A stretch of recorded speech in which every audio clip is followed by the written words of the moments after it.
नमस्कार, स्वागत है आप सभी का एक बार फिर गजब एकेडमी में। प्राइमरी लेवल की क्लास आ चुकी है 1 to 5 के लिए। आप लोग पिछली क्लासें देख रहे हैं, बहुत अच्छा लग रहा है और ये क्लास भी उतनी ही ज़्यादा महत्वपूर्ण होने वाली है। जितने भी चैप्टर हैं आपकी मैथ में और जो सिलेबस में है आपके सीटेट 1 to 5 के लिए, उन सभी चैप्टरों से सवालों को रखा गया है। तो चलिए देखते हैं, लेकिन उससे पहले एक रिक्वेस्ट है कि आप चैनल पर अगर पहली बार आए हैं तो चैनल को सब्सक्राइब कर लीजिए और ज़्यादा से ज़्यादा लोगों में शेयर कर दीजिए। क्लास पूरी देखिएगा और देखने के बाद एक कमेंट करके ज़रूर जाइएगा। चलिए चलते हैं पहले क्वेश्चन पे। पहला क्वेश्चन लिखा है 1 + 2 + 3 + ... 10 - 50 का मान बताइए। देखिए, n प्राकृतिक संख्याओं के जब योगफल का सूत्र निकालना होता है, n प्राकृतिक संख्याओं का जब योग निकालना होता है तो सूत्र लगाते हैं n+1/2। ये सूत्र लगाते हैं। अब देखिए, अब यहाँ n का मान क्या है? n का मान है ये 10। n बराबर कितना हो गया? 10। चलिए रखते हैं n+1/2। ये तो सूत्र हो गया और ये माइनस का 50 आपके साथ में ही चल रहा है, क्योंकि सूत्र तो आप जो है इतने में ही लगा रहे हो। अब n की जगह पर 10 रखना है, रख दीजिए। 10 × यहाँ 10 रखेंगे, 10 से 11 हो जाएगा बटे 2 माइनस का 50। अब इसको क्या करेंगे? अगर कैंसिल हो रहा है 2 पंचे 10, अब 11 और 5 का गुणा करेंगे तो 55 होगा और माइनस का 50 जब घटा देंगे तो आंसर हमारा कितना आ जाएगा? 5 आ जाएगा। ऑप्शन नंबर बी बिल्कुल सही हो जाएगा। तो ये समझ में आ गया कि प्रथम n प्राकृतिक संख्याओं का जब योगफल निकालना होता है तो n+1/2 सूत्र का प्रयोग करते हैं। नेक्स्ट क्वेश्चन देखते हैं।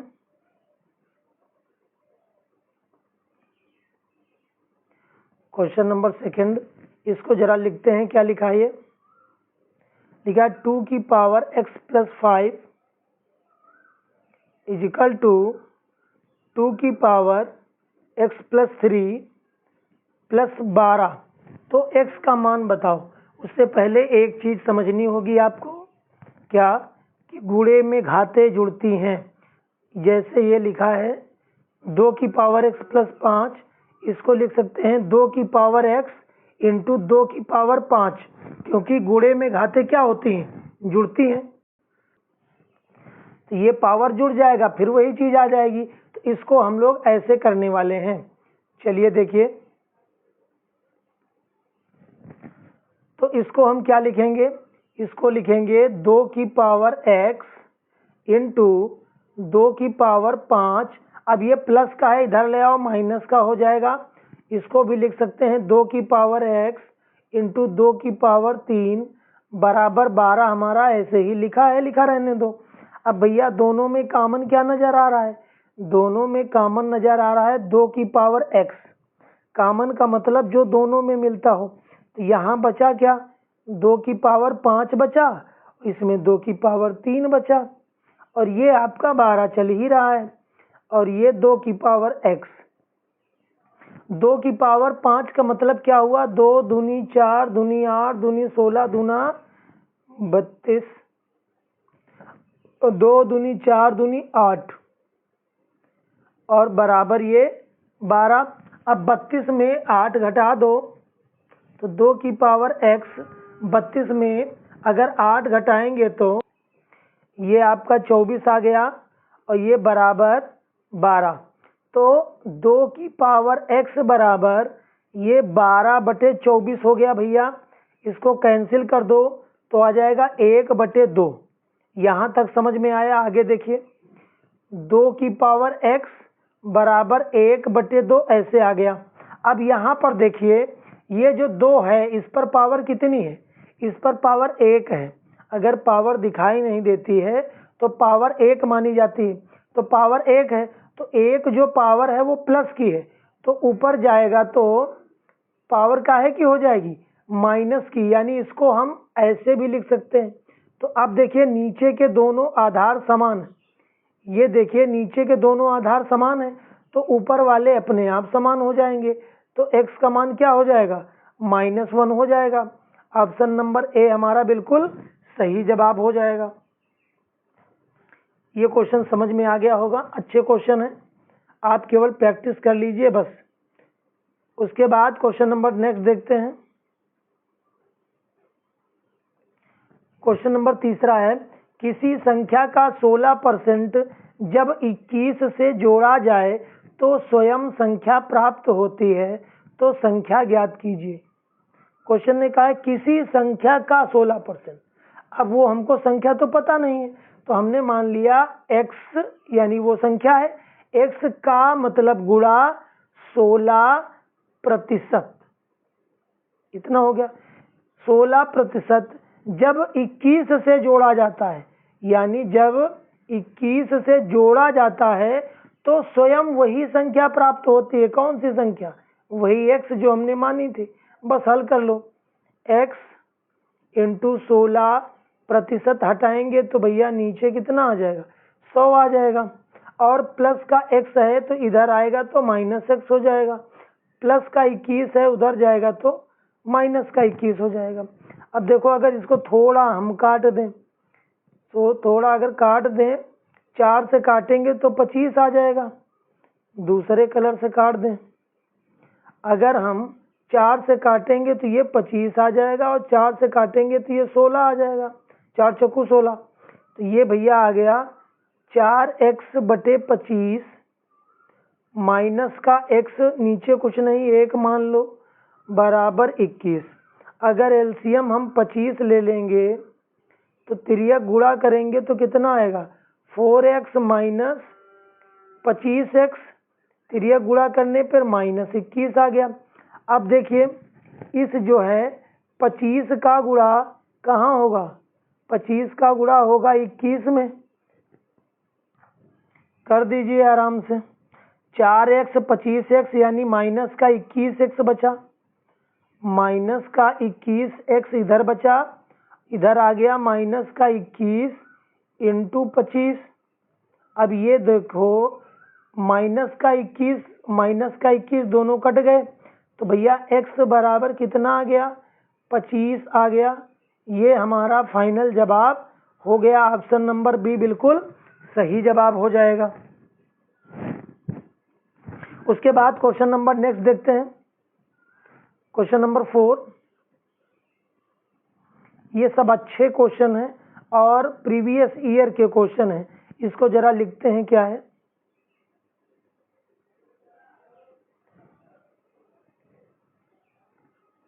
√7 प्लस √6 ये हो गया, इंटू √7 माइनस √6 प्लस का 200, इसका मान बताना है। उससे पहले एक सूत्र देख लो, ये बनना है, ये बनना है a+b और इंटू ये बनना है a-b। और ये भैया किसके बराबर होता है, ये होता है a² माइनस b² के बराबर होता है। यानी a का मान है √7, b का मान है √6, इसी में रख दो तो ये क्या बन जाएगा, ये बन जाएगा √7 का होल स्क्वायर यानी a², √6 का होल स्क्वायर यानी b² और प्लस का 200 तो आपके साथ ही चल रहा है।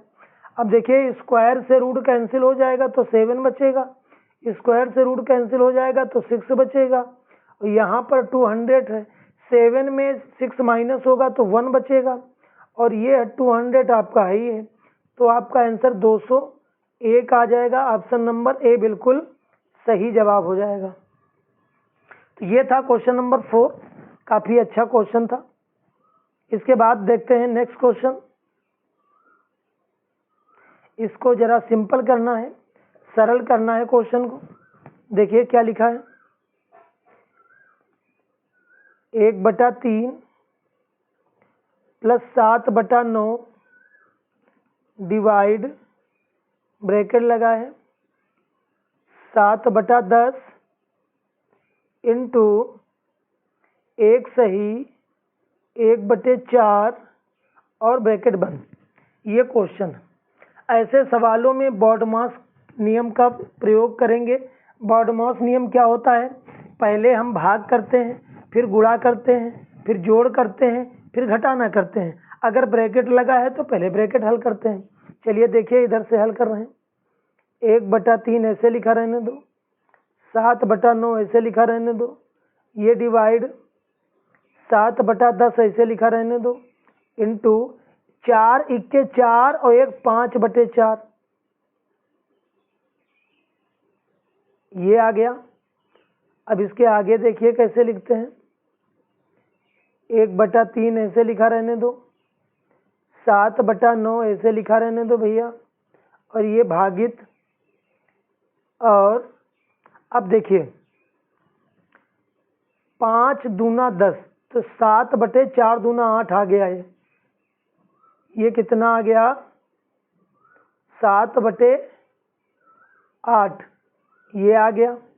यहाँ आ जाइए फिर। अब 1/3 प्लस 7/9। अब देखिए, अगर भाग लगा है तो जब गुणा लगाएंगे तो संख्या पलट जाएगी। अगर गुणा लगा है, भाग लगाएंगे तब भी संख्या पलट जाएगी। तो ये भाग लगा है, इसमें जब हम गुणा लगाएंगे ऊपर का नंबर नीचे और नीचे का नंबर ऊपर। अब 7 से 7 कैंसिल हो गया, आपका बचा 1/3 और 8/9 ये बचा। अगर 9 एलसीएम ले लेंगे तो 3 तरक्का 9 और 9 × 9 यानी 8 आ जाएगा। तो आपका ये कितना आंसर आ जाएगा? कहाँ पे मिस्टेक हुआ? 1/3 बचा और 8/9 बचा। 9 एलसीएम तो 3 × 3 9 × 9 8 × 8 8 3 11 11/9 आंसर आ रहा है। जरा आंसर देखते हैं क्या है। 11/9 लिखो, या सही बटे में 1 सही 2/9 9 × 9 9 2 11/9। तो ऑप्शन नंबर बी वाला हमारा बिल्कुल सही हो जाएगा। उसके बाद क्वेश्चन नंबर नेक्स्ट देखते हैं। Question number 6। ए तथा बी की आयु का अनुपात 6:5 है तथा उनकी आयु का योग 44 वर्ष है, तो 8 वर्ष बाद उनकी आयु का अनुपात क्या होगा? 8 वर्ष बाद उनकी आयु का अनुपात पूछा गया है। तो चलिए देखिए, ए तथा बी की आयु का अनुपात क्या दिया है? ए बी आयु का अनुपात दिया है, ये x मान लिया। अब उनकी आयु का योग कितना दिया है? अनुपातिक योग क्या हो गया? 6 5 11x, और इधर योग कितना दिया है? 44। तो अगर हम कैंसिल करेंगे तो 11 चक्कू 44, x बराबर कितना आ गया? 4 आ गया। x बराबर 4 आ गया तो a की एज कितनी हो जाएगी? a की एज कितनी हो जाएगी? 6 × 4 बराबर 24, और b की एज कितनी हो जाएगी? 5 × 4 बराबर 20। अब क्वेश्चन ने कहा है 8 वर्ष बाद उनकी आयु का अनुपात। तो आज वर्तमान में a 24 वर्ष का है और b 20 वर्ष का है, तो 8 वर्ष बाद ये कितने कितने साल के होंगे? तो 8 वर्ष बाद की बात कर रहा, तो 8 जोड़ दो। 8 वर्ष बाद की बात कर रहा, इसमें 8 जोड़ दो। तो भैया क्या बन गया? ये बन गया आपका 24 8 32 अनुपात 28। 32 अनुपात 28। अब देखो काट दो, अगर कट रहा है 4 8 32 4 7 28, तो 8 अनुपात 7 उनकी उम्र का योग हो जाएगा 8 वर्ष बाद। 8 वर्ष बाद 8 अनुपात 7 उनकी उम्र का योग हो जाएगा 8 अनुपात 7। उसके बाद क्वेश्चन नंबर 7 देखते हैं। हर प्रकार के क्वेश्चन सम्मिलित किए गए हैं। दो संख्याओं का महत्तम समापवर्तक यानी मासा कितना दिया है? मासा दिया है 13 और लासा कितना दिया है? 1989। और एक संख्या जो दी है,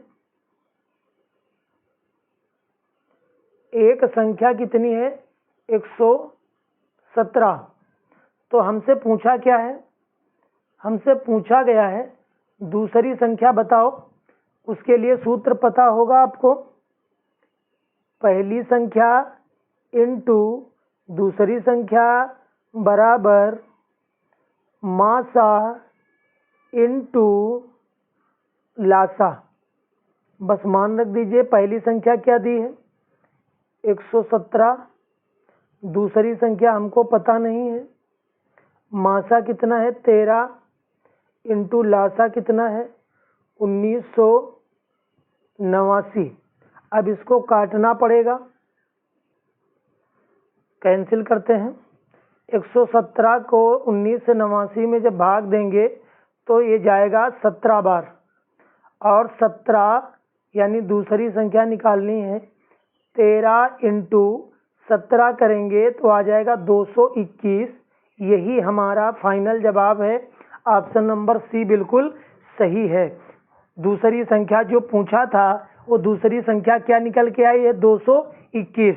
हमें विधिवत थोड़ा समझाना पड़ रहा है इसलिए समय लग रहा है, लेकिन आप जब एक दो बार प्रैक्टिस कर लेंगे तो आप इजीली आसानी से कर पाएंगे। उसके बाद क्वेश्चन नंबर 8 देखते हैं। क्वेश्चन नंबर 8 है, किसी कमरे की 4 दीवारों का कुल क्षेत्रफल कितना दिया है? क्षेत्रफल दिया है 660 वर्ग मीटर तथा उसकी लंबाई उसकी चौड़ाई की दोगुनी है। चलिए ऊंचाई भी दी है, ऊंचाई दी है 11 मीटर, उसकी लंबाई उसकी चौड़ाई की दोगुनी है। तो अगर चौड़ाई को भैया हम x मान लें तो लंबाई 2x हो जाएगी, क्योंकि क्वेश्चन ने कहा है कि उसकी जो लंबाई है चौड़ाई से दोगुनी है। बाकी सब कुछ तो सवाल में ही दिया है। अब 4 दीवारी का जो क्षेत्रफल का सूत्र होता है, कमरे की 4 दीवारी या आयत का 4 दीवारी, वो सूत्र लगा दीजिए। 4 दीवारी का क्षेत्रफल बराबर 2 लंबाई प्लस चौड़ाई इंटू ऊंचाई। अब 4 दीवारी का क्षेत्रफल हमको दिया है 660, यहाँ रख देंगे, और ये 2 लंबाई कितनी है? 2x, और चौड़ाई कितनी मानी थी? x, और ऊंचाई कितनी दी है? 11। तो अब देखिए इसको कैंसिल कर दीजिए, यहीं से 11 से काटेंगे तो 11 छक्का 66 60 ही आ गया। फिर इस 2 को भी इससे काट देंगे तो 30 आ गया। तो इधर तो बचा 30 बराबर 2x और 1x मिलके हो गया 3x, 3x हो गया। अब इसको फिर काट दो, 3 दाहम 30, तो x बराबर कितना आ गया? x बराबर आ गया 10। तो पूछा क्या है? तो उसकी छत का क्षेत्रफल बताइए। तो क्षेत्रफल बताने के लिए हमें लंबाई और चौड़ाई की आवश्यकता पड़ेगी। तो x का मान 10 निकला है, तो ये 10 यहाँ रखोगे तो चौड़ाई कितनी आ गई? 10। यहाँ 10 रखोगे तो लंबाई कितनी आ गई? 10 दूनी 20। अब हमसे पूछा क्या है? क्षेत्रफल। तो क्षेत्रफल होता क्या है? क्षेत्रफल होता है लंबाई इंटू चौड़ाई। तो दोनों का जब गुणा करा देंगे तो क्षेत्रफल कितना आ जाएगा? 200 आ जाएगा, 200 वर्ग मीटर। ऑप्शन नंबर ए हमारा बिल्कुल सही जवाब हो जाएगा। मेंसुरेशन के सवालों में आपको सूत्र याद होना चाहिए, बस जो मान जहां दिया है वैसे ही रखना होता है। उसके बाद क्वेश्चन नंबर नेक्स्ट देखते हैं, क्वेश्चन नंबर 9।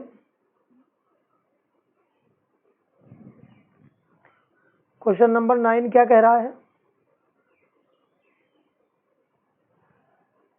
3 संख्याओं का योग 132 है।